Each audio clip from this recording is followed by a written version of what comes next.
Every election in India looks like a scoreboard. Numbers are everywhere. Vote share, turnout, seat count, who's ahead, who's out.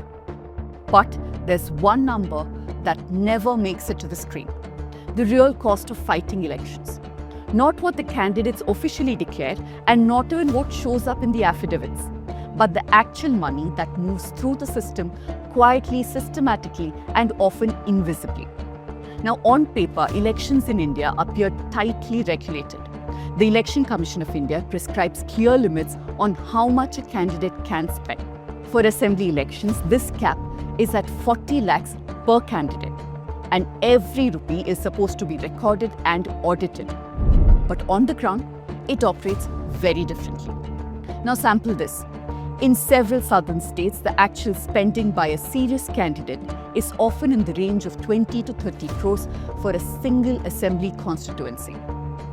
And when you start looking closely, this isn't an exception. It's structured and deeply embedded into how elections are fought in India. Let me explain.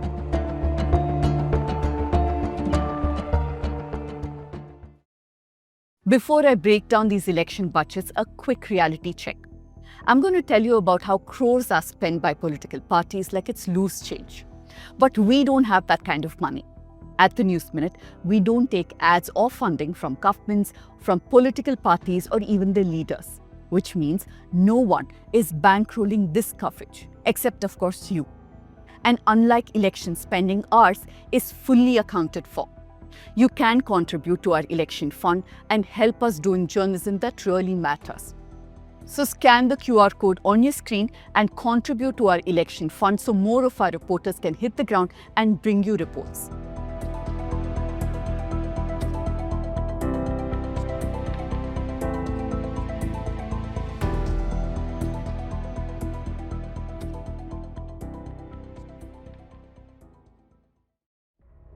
So political parties don't look at voters as one big group. They break them down mostly into three broad categories. There are those who will vote for them no matter what. There are those who will never vote for them. And then there is a third group, the undecided voters. A large part of the campaign money is directed towards this third group. At the same time, some money is also spent on making sure that loyal supporters don't stay at home on the polling day. Across southern states, certain patterns keep repeating themselves. Money is usually distributed in the last 2 days before the voting, close enough for voters to remember who gave them the money. But not all money reaches the voters. Many politicians I spoke to said that at best 80% is delivered, while 20% is siphoned off. Then there's also a clear rural-urban divide. In rural areas where networks are easier to track, distribution can reach up to 80% of the voters. In cities, it drops sharply, around 25 to 40% only, partly because turnout is lower and also because the middle-class voters are less likely to participate in these exchanges. Then comes the big question: where does all this money come from? Candidates rarely fund their own campaigns. In cities like Bengaluru or Hyderabad, they put in just about 30% of the total cost. The remaining 70% comes from elsewhere. Real estate players are among the biggest contributors in big cities. In industrial regions like Coimbatore and Visakhapatnam, funding often comes from small and medium enterprises, traders, and manufacturing units. Other contributors include construction companies, mill owners, and pharmaceutical firms, depending on what the local economy is. Now, these contributions are closely tied to expectations.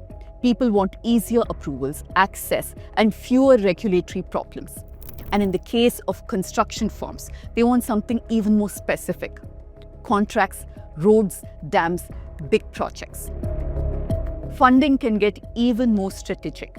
Leaders who aspire to become ministers may finance others. Sometimes they cover 6 to 7 seats within a region. And in turn, they expect loyalty from these MLAs. And the scale? Well, in states like Karnataka, Tamil Nadu, and Telangana, a serious or a rich candidate can spend around 30 crores on a single assembly election. That's often more than what a Lok Sabha candidate spends across 2 elections in many northern states. In fact, for some candidates, contesting itself can be profitable. There are cases where candidates recovered large parts of their spending through business networks alone. Sometimes they even make a return of 15 to 20 crores just by contesting. Now, once you see the scale, the next question is obvious. How is this money actually used? Because this isn't chaotic spending. It's planned, timed, and data-driven.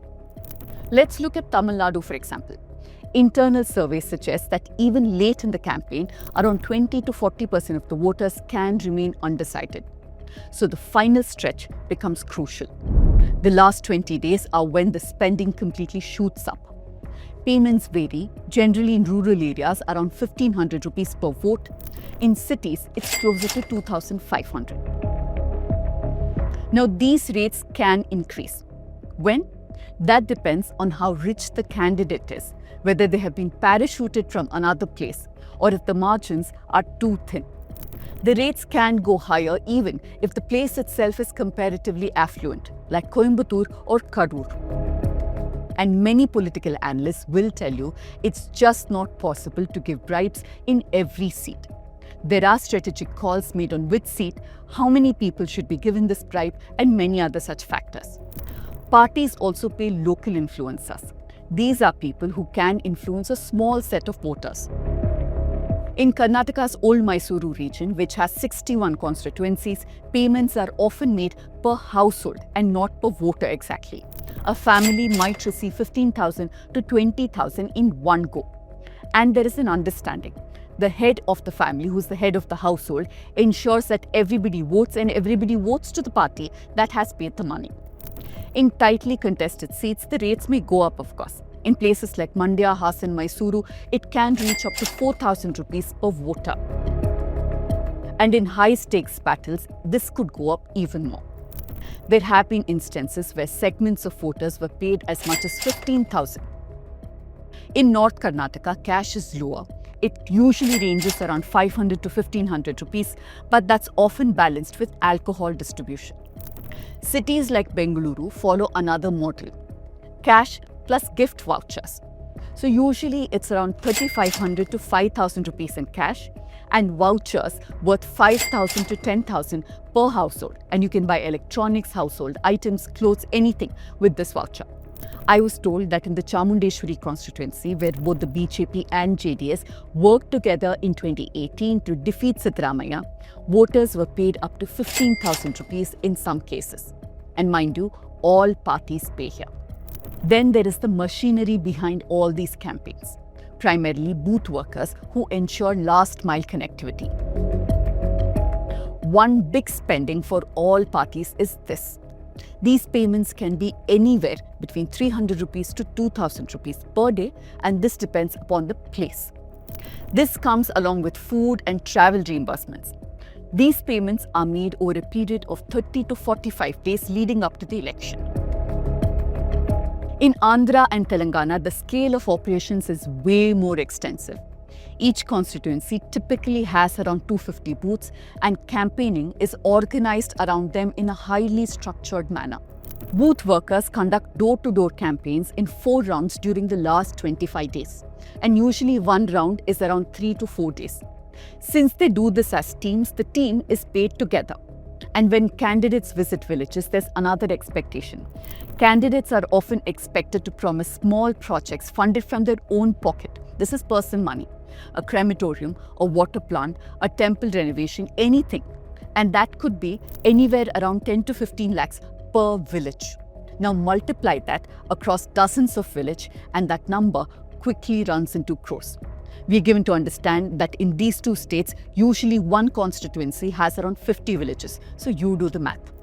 Now, polling agents in both Telugu states are also paid significant amounts, around 20,000 rupees in critical constituencies and 10,000 in less competitive ones. Then direct payment to voters also follow a pattern. Voters may receive between 1,500 to 2,500 rupees when the party is in opposition and around 4,000 when the party is in ruling. Now, Kerala stands out as a relative exception. Paying voters is not as widespread, and such instances are relatively rare. In some hilly areas where access is difficult, voters may be paid between 500 to 2,000 rupees.